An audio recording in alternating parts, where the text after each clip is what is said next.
پرسوں ایک خاتون نے مجھے کہا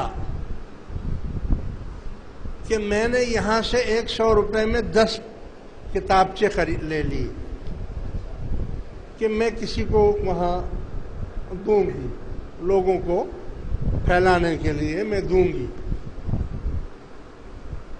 تو میرا جو تھا پرس یا بیگ کیا بولتے اس کو، میں نے اس میں وہ لفافے رکھ دیے، اور غریب تھی بیچاری، 200-400 روپے بھی تھے اس میں، ایک موبائل بھی پرانا سا تھا وہ رکھا ہوا تھا۔ میں جا رہی تھی تو میری کن پٹی پر وہاں انہوں نے آ کر پستول رکھ دی اور کہا کہ یہ پرس دو۔ میں نے جلدی سے پرس اس کو دے دیا۔ میں نے سونے کے بندے بھی پہنے ہوئے تھے، لیکن چونکہ میں نے نقاب کیا ہوا تھا نا، حجاب کیا ہوا تھا، تو اس کو وہ نظر نہیں آئے، اور وہ پرس میرا چھین کر لے گیا۔ میں نے کہا لے جاؤ۔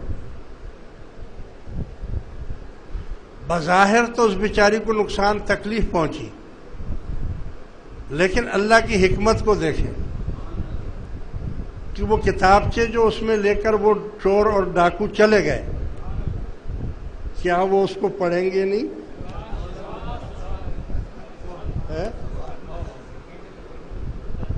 یہ مدد کون کر رہا ہے؟ یہ مدد کون آپ کی کر رہا ہے کہ آپ کی یہ آواز چوروں ڈاکوؤں تک پہنچائی جا رہی ہے کہ خدا کا خوف کر لو، ڈر جاؤ، اللہ سے ڈر جاؤ۔